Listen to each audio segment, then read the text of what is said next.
Bienvenue sur la chaîne Ma Psy en ligne chez moi. Je suis Émilie, je suis psychologue et aujourd'hui je voulais vous faire un petit podcast sur les mauvaises, on va dire les mauvaises raisons qui nous poussent à rester dans une relation.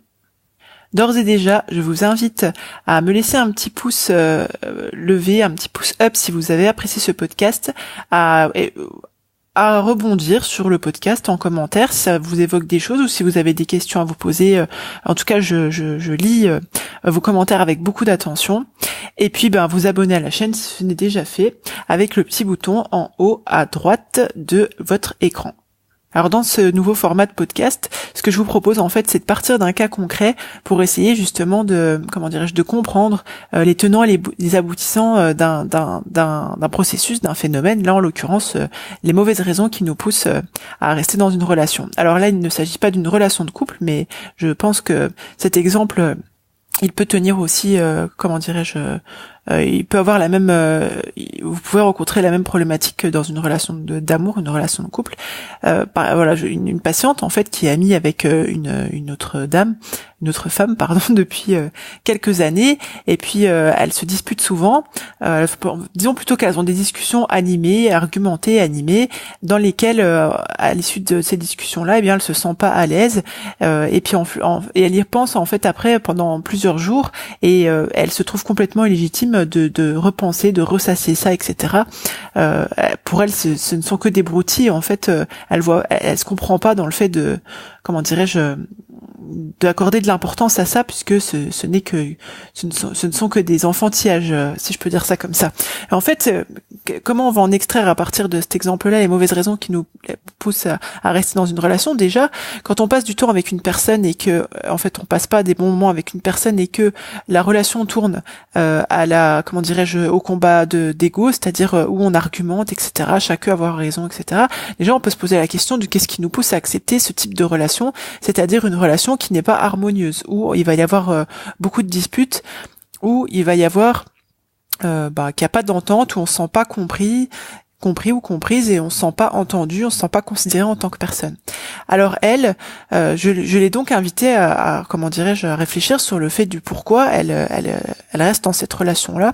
Eh bien, ça peut être une raison pour lesquelles on reste dans une mauvaise relation. Alors, elle, par exemple, cette personne avec qui elle est amie, copine, elle est malade, elle a été touchée par une maladie pendant plusieurs années, donc elle a une certaine culpabilité à couper la relation avec elle, puisque elle se dit, si elle retombe malade, elle aura personne pour la soutenir, etc. Eh bien, est-ce que c'est pas, je me questionne avec vous, est-ce que c'est pas une mauvaise raison de rester amie avec quelqu'un ou en contact avec quelqu'un? Vous pouvez soutenir la personne à distance sans toutefois être engagé, on va dire, dans une relation d'amitié avec elle. La culpabilité, est-ce que c'est un bon motif pour garder une relation avec une personne?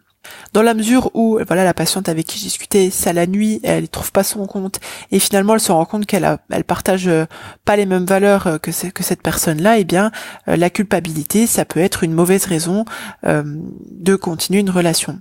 Une autre mauvaise raison de continuer une relation, qu'elle soit amoureuse ou amicale, c'est la peur d'être seule. Il y a un adage en français qui résume bien c'est le fond de mon idée: vaut mieux être seul que mal accompagné.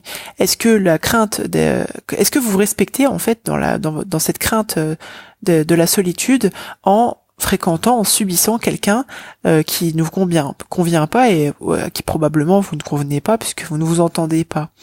N'est-ce pas là donc la peur de se retrouver seul, une mauvaise raison de continuer une relation? Puis je vous propose une troisième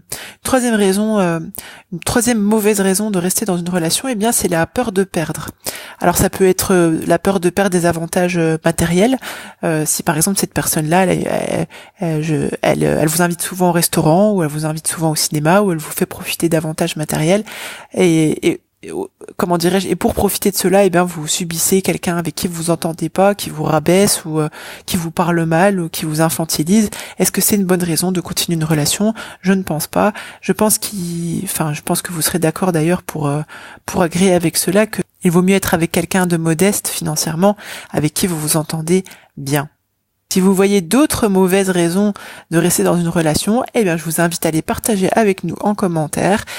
d'ici le prochain épisode, n'oubliez pas que vous êtes la première personne à bénéficier du crédit que vous accordiez à votre existence et ne vous obligez pas à subir des relations dans lesquelles vous n'êtes pas épanoui et avec qui vous n'êtes pas compatible. À bientôt!